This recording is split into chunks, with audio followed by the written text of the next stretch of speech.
Nos acercamos a quienes protagonizan el día a día más cerca de...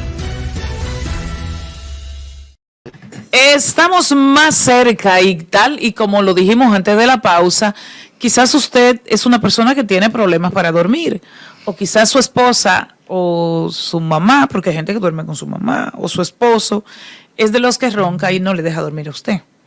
Es posible. Bueno, es un trastorno de sueño y hay muchas otras situaciones que le reducen la calidad al sueño. Eric Alcántara es médico, es experto en los temas de sueño y es el director de la Clínica del Sueño. Un placer tenerle más cerca. Gracias, Anibel, con placer. Gracias por la invitación a todos. Y aquí a la orden vamos a conversar hoy sobre el trastorno del sueño respiratorio más frecuente que tenemos en el país y el que está acabando con la vida de los dominicanos. ¿Cuál?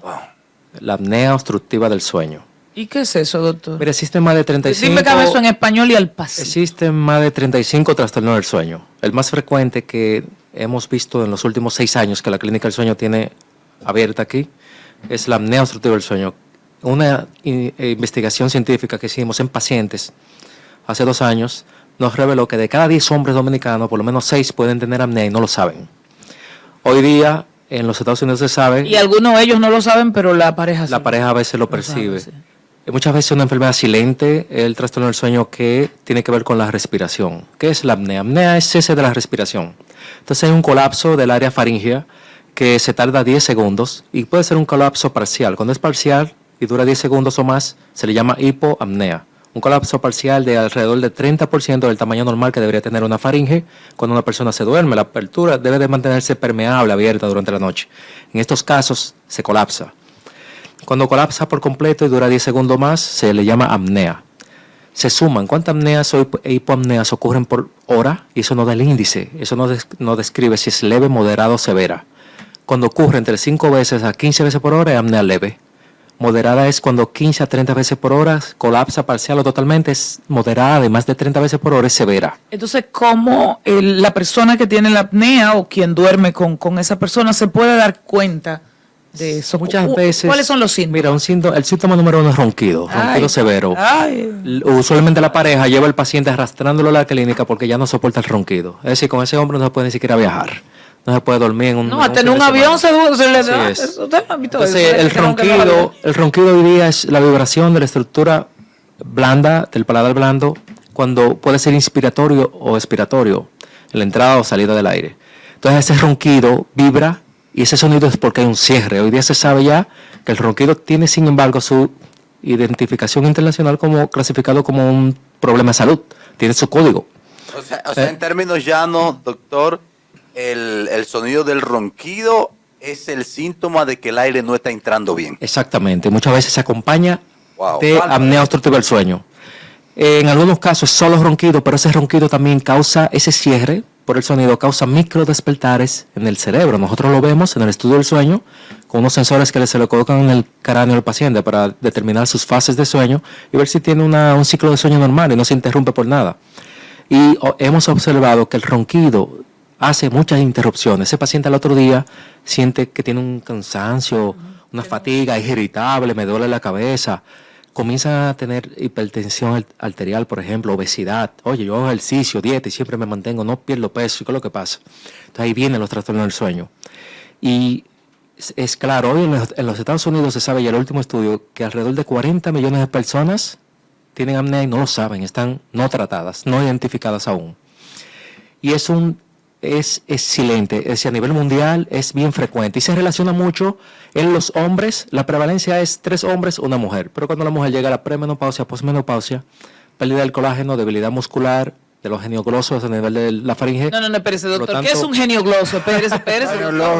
¿Por qué más en los hombres? Parte por el cuello, la circunferencia, los músculos alrededor del cuello son varios. O sea, cuando la gente tiene gomas, michelines ahí. Exacto. Entonces, si un hombre tiene un cuello mayor a 17 pulgadas, se relaciona mucho a apnea obstructiva del sueño. Cuando una mujer tiene un cuello mayor a 16 pulgadas, se relaciona mucho a apnea del sueño. Tenemos tablas que utilizamos durante la anamnesis, durante la consulta, donde ahí medimos la probabilidad de que ese paciente tenga apnea del sueño, donde se le hace una serie de preguntas al paciente, por ejemplo, si tiene signos de hipersomnolencia diurna, Señor, usted cuando se levanta, por ejemplo, cuando va camino a su trabajo, ¿ha cabeceado en el camino o cuando se detiene en el semáforo, sí o no? O cuando termina Bueno, y si no se fue de rumbo la noche anterior. O cuando almuerza, si le da sueño, si tiene la posibilidad de tomar siestas. Vicente quiere consultar con usted. Pero dígame una cosa, doctor. Entonces, pero ya una vez que alguien detecta que uno tiene apnea del sueño o tiene problemas para dormir o lo que sea, y yo veo que usted trajo ahí un aparatico, ¿eso es la única solución? ¿Existen otros tratamientos? Existen otros tratamientos. Trae una muchacha ahí con usted. Yo he escuchado es un varón que se ha operado. Sí. Se ha operado el Sí.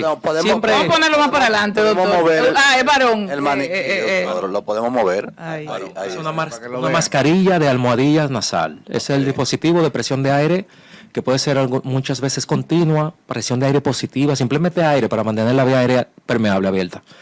Muchas ¿Y eso veces quita ronquido?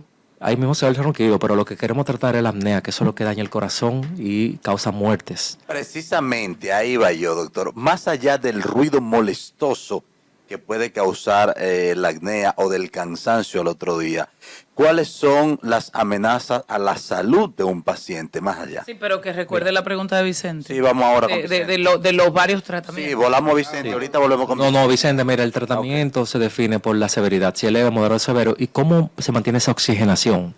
Porque cuando hay un cierre parcial que se llama hipoapnea, se acompaña muchas veces de una desaturación, disminución de la oxigenación normal, que puede ser 3% o más. Si yo durmiendo la tengo en 96% durante la noche, cuando se me colapsa parcialmente puede bajar más de 3%. Ya ahí hay una definición de una hipoapnea. Muchas veces, cuando le hacemos el estudio del sueño, se define también por un micro despertar. Si no hay desaturación de oxígeno, pero si hay un micro despertar luego de cada parada, sí se define como una hipoapnea. Luego la apnea es cuando hay un cierre total de la respiración o una disminución del flujo de un 90% del área faríngea. Existe la apnea que son mixtas o de tipo centrales. Esas las vemos mucho en los pacientes que tienen problemas cardiovasculares como arritmias cardíacas o problemas de la disminución de la eyección de la frecuencia de eyección del ventrículo izquierdo, donde vemos pacientes que presentan un tipo de apnea que se llama de tipo central. ¿Qué quiere decir esto? El paciente presenta cierre, las apneas y hipoapneas, pero el músculo respiratorio tampoco responde al impulso del cerebro para que inspire o expire. Por lo tanto, ahí vemos apneas centrales y apneas mixtas. Y ese paciente tiene que requerir una máquina. No puede utilizar ni el método quirúrgico, que es muy favorable para algunos casos de apneas, ni el dispositivo de avance mandibular que lo hace la dentista o el dentista especialista en sueño. Usualmente hacemos entrenamiento. En el país tenemos 3 disponibles. Tenemos también otorrinos entrenados en la cirugía de apnea del sueño. Pero no todas las apneas son quirúrgicas. No todas las apneas se requieren el dispositivo de avance mandibular. Por lo tanto, el dispositivo de presión de aire continua, positiva, autoajustable o de BiPAP de 2 presiones va a prolongar la vida de ese paciente. Va a evitar que ese paciente tenga un derrame cerebral, un infarto. En últimos estudios que se han hecho, se ha demostrado que se prolongan entre 10 y 15 años de vida el paciente que se trata la apnea obstructiva del sueño. Doctor, por lo tanto, es importante. Por lo regular, al menos conmigo no ha pasado, cuando tú vas a un médico, un cardiólogo, médico familiar, pues lo menos que existe en esa agenda, en esa receta, es estudio del sueño. ¿Por qué no es común recomendar estos estudios? Y de repente quizás es probable que mucha gente haya muerto y esa muerte, valga la redundancia, ha sido acelerada por tema de apnea del sueño y no lo sepa. Así es.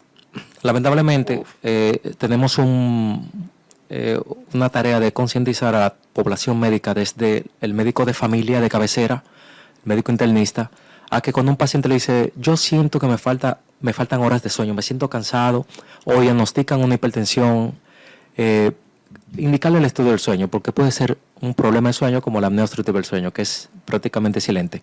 O muchas veces la pareja le dice al paciente, al médico, le dice, mira, yo veo que él mientras duerme, aparte de que ronca, me hace un saltito, como que salta durante la noche. Ese se llama el macro despertar, donde el salto es el aviso que le da el cerebro para que esa vía aérea se abra durante la noche. Doctor, pero antes de llegar a ese maniquí, a esa mascarilla que me recuerda tanto al COVID, ¿qué usted recomienda que haga el hombre, la mujer, para mejorar su sueño?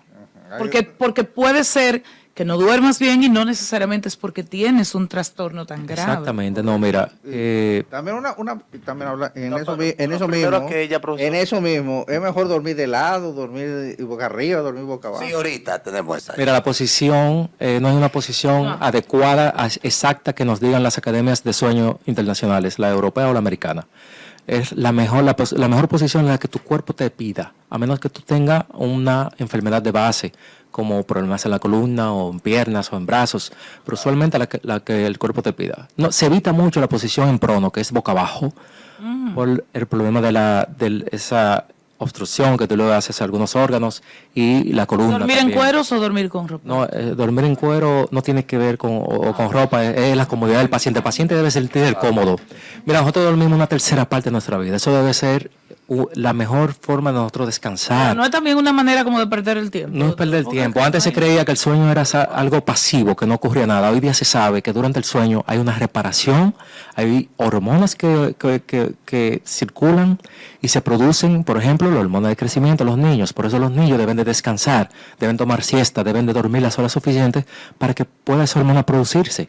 Oh. Entonces, el sueño hoy ¿Hasta día... qué edad al niño usted debe mantenerle como esa disciplina de que haga su siestecita? Depende, ya cuando llegan alrededor de 6, 7 años, ya van disminuyendo el tiempo y ya se van asimilando al horario del adulto. Pero usualmente, menos de 4 años, se les recomienda que duerman alrededor de 16 horas, de 14 a 16, entre siestas y durante la noche. Doctor, Pero ya cuando van creciendo, ya el reloj interno, el ritmo circadiano se va pareciendo el del Antes de adulto. Hansel, las recomendaciones Exacto. para tener un sueño saludable, aunque usted no tenga un diagnóstico de problemas. Mire, simple, una buena alimentación, ejercicio, por lo menos 20 minutos para que mi cuerpo me pida reparación en la noche y yo duerma mejor, exposición a la luz solar en la mañana para que se activen hormonas que tienen que ver con la vigilia y nos mantenga despierto. Esa hormona usualmente disminuye al final del día para que se produzca la del sueño. Evitar exponerme a luces bien brillantes en horas cercanas a irme a la cama. Es decir, en mi caso yo quiero luces tenues, cálidas, amarillas, para que esa hormona de sueño, la melatonina, se mantenga en su producción normal.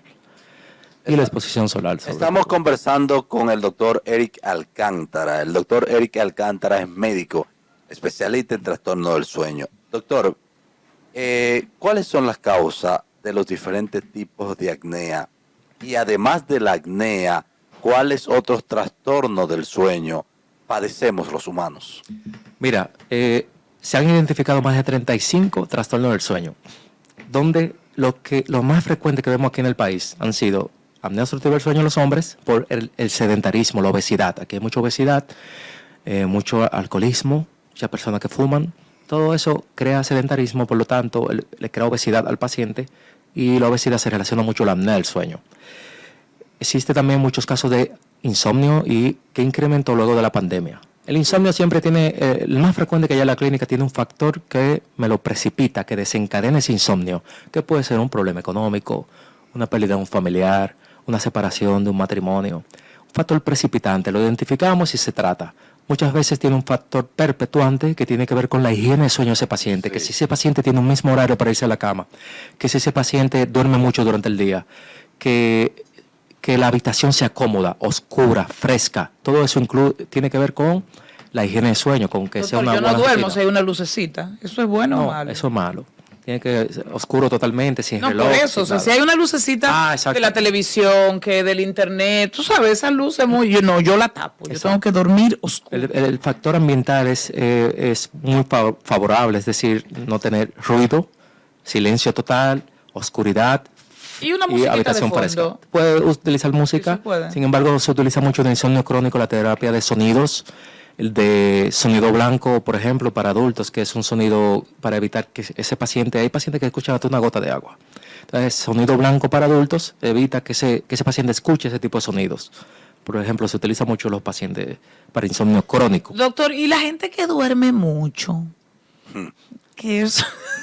Mira, la gente que duerme Que mucho, que se duerme en el bus, que duerme bien en la noche. mira, Eso es un problema. es un trastorno del sueño relacionado con hipersomnolencias de tipo central. Hay uno llamado narcolepsia muy frecuente, no tan frecuente en el país, pero mensual. Podemos hacer 2 diagnósticos de ese trastorno, donde ese medicamento se dejó de traer al país porque nadie hacía el diagnóstico. Muchos lo confundían con que era una depresión. Yo tuve una paciente que la atracaban en la calle, la botaban de los trabajos, no podía estudiar porque se dormía. Esa señora dormía alrededor de 16 horas, desde las 6 de la tarde en la mañana al otro día y durante la tarde también. No. Entonces se hizo el diagnóstico. ¿Cómo se hace el diagnóstico? Con la polisomnografía, que es el estudio del sueño, y luego el estudio de latencia múltiple del sueño al día siguiente. Se toman en cuenta, se hacen 5 siestas con un tiempo de espera de 2 horas cada siesta. Si esa paciente entra en fase de sueño profundo REM, 3 veces en 3 de las 5 siestas ya es positivo para narcolepsia.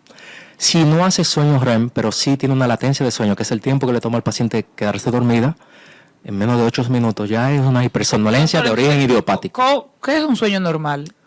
Un sueño normal es cuando tú duermes alrededor de 7 a 8 horas y en la mañana sientes que tienes un sueño reparador, que te sientes refrescado, que durante el día puedas cumplir con tus compromisos y al final del día no te dé sueño, o después del almuerzo no te dé sueño, o que puedas socializar al final del día y simplemente no tengas ningún tipo de problema de fatiga, irritabilidad o que te dé alguna molestia, cefaleas en las mañanas. Sí.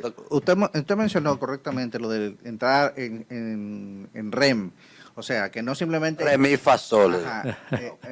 No solamente porque uno está dormido, no quiere decir que está soñando, o sea, o que está descansando realmente. Inclusive justamente después de la pandemia, y justamente por la ansiedad, por los problemas, hay mucha gente que queda dormido pero no descansa. Sí. Y tiene pesadillas, y tiene sueño intranquilo, y Sueño disparatoso también. No. En mi caso, sí. Sueño incongruente. Mira, REM es parte de la fase de sueño. ¿Cómo, o sea, llegar a ese sueño profundo? Mira, REM es parte de las fases de sueño. Tenemos la fase 1, un 6% de una noche completa. La fase 2, que alrededor de un 50 o un 60% de un adulto. Fase 3 de sueño, que cada una se identifica por el electroencefalograma, por la altura y voltaje de las ondas cerebrales, donde cada una se caracteriza por ejemplo, fase 2 de sueño, complejos K y usos de sueño, que los vemos identificados en el electroencefalograma. Luego entra el paciente en fase REM, es movimiento ocular rápido, rapid eye movement, donde los ojos, hay una atonía muscular, donde el paciente pierde prácticamente el control de esos músculos, donde la respiración aumenta, la frecuencia cardíaca muchas veces aumenta también. Los ojos se mueven hacia los lados, por eso los bebés siempre se mantienen en sueño profundo REM y vemos que los ojos se les mueven a los lados, sonríen también. Ay, sí. Por lo tanto, se mantiene mucho en fase 3 y fase REM, igual que la mujer, fase 3. Los hombres casi no hacen fase 3 de sueño. O sea, en sentido en general, la mujer duerme con más profundidad que el hombre. Así es, si no tiene ningún trastorno. Exacto. Entonces, cuando tenemos muchos despertares prolongados, eso es cuando muchas veces no tenemos una buena higiene de sueño. Es decir, utilizamos la cama para ver televisión, para usar el celular, para leer. Entonces el cerebro sabe que eso es un lugar que no es para dormir. Entonces se confunde, se despierta y lo que quiere es... Ay, doctor, pero espérese. ¿Y usted quiere que yo saque la televisión de mi habitación? Si no tienes insomnio, tú puedes tener la televisión ahí, pero lo ideal sería, si un paciente ya tiene signos de insomnio, o insomnio agudo o crónico, ya debe de utilizar la cama solo para dormir y estar con su pareja, para que ese cerebro sepa que ese lugar es para dormir. Doctor, ¿qué puede pasar con un paciente que se ve obligado a interrumpir su jornada de sueño por temas laborales o que se ha acostumbrado a trabajar de noche y a dormir de día?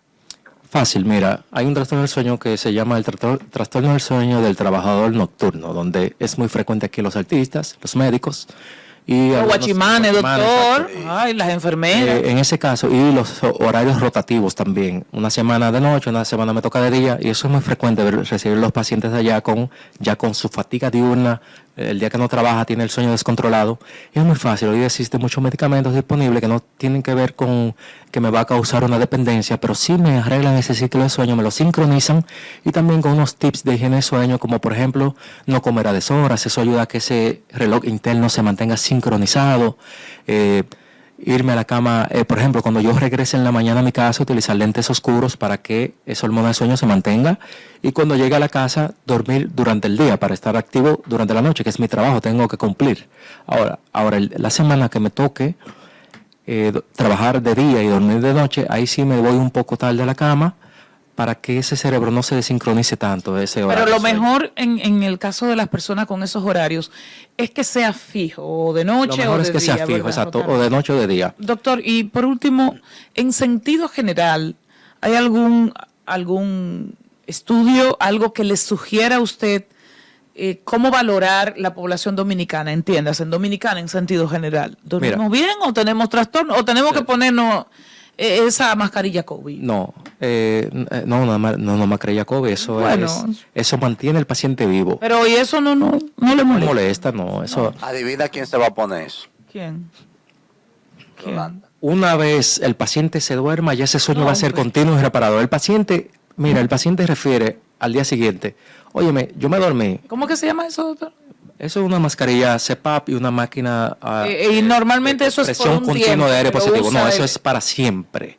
Si el paciente no es quirúrgico o si no se puede, o si tiene una apnea Que que me es voy de muy vacaciones severa, y me llevo mi aparatito. eso viene con un bolso de Estoy viaje. en mi resort con mi aparatito. Eso es muy frecuente en los países avanzados, porque en los países avanzados la medicina del sueño es preventiva. Es decir, tú vas una vez al año a hacerte un físico y te indican el estudio del sueño. Ok, doctor. Entonces, los dominicanos dormimos en sentido general, ¿bien o mal? Mal. Porque no tenemos hábitos ni una rutina adecuada. Doctor, las aseguradoras de No hay salud, rutina, las aseguradoras de salud cubren este tipo de tratamientos. Sí, algunas lo cubren luego de que nos reunimos, algunos médicos que trabajamos en sueño con ellos, y le hicimos entender lo que se pueden ahorrar cuando tratan un trastorno del sueño. Ese paciente no va a necesitar un medicamento a largo plazo, no me va a causar una hipertensión temprana, un derrame cerebral. ¿Usted decía, Vicente, para despedir? Bueno, yo decía algo. Ya Sí, sé. usted dijo algo. Vicente no Se está durmiendo, Vicente. Usted se está volviendo, Vicente. Ya que Vicente no recuerda si decía algo, es probable que gente que hoy ha sido diagnosticada con, ¿cómo se llama esto? Con hipertensión Con o trastorno. con problemas cardíacos hayan sido generados por no dormir bien. Sí, y sin embargo también pacientes con arritmia cardíaca y ya con marcapasos, es posible que sea por la apnea del sueño.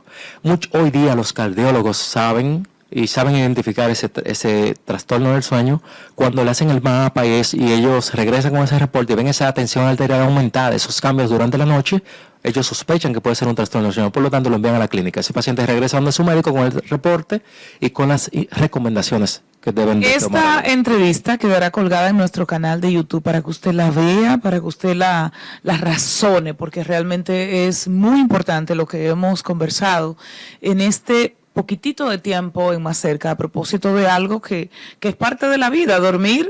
Bueno, yo creo que nos pasamos más tiempo durmiendo o debiéramos, porque quien tiene el trastorno, evidentemente, hay un problema. El ronquido es un llamado de alerta para tratarse y dormir menos también para tratarse el sueño, que se refleja en su calidad de vida. Gracias, doctor Eric Alcántara, director de la Clínica del Sueño de República Dominicana, por acompañarnos. Me Siempre la gustaría orden. a nivel casi que sea yo un rompeguión, que el doctor nos diga por Sus favor dónde contactos. podemos contactarle. Claro que Sí, nos pueden inscribir al WhatsApp 809-687-0971 o llamar al mismo número 809-687-0971 en Instagram, @Dr. Eric, _, doctor del sueño. Bueno, y lo vamos a colgar también en nuestras redes para que usted tenga la referencia rápida. Gracias, Eric Alcántara, médico, experto en temas de sueño, nos ha orientado muy bien. Toca pausa en este momento, seguimos más cerca. Pero bueno, Rosario más cerca.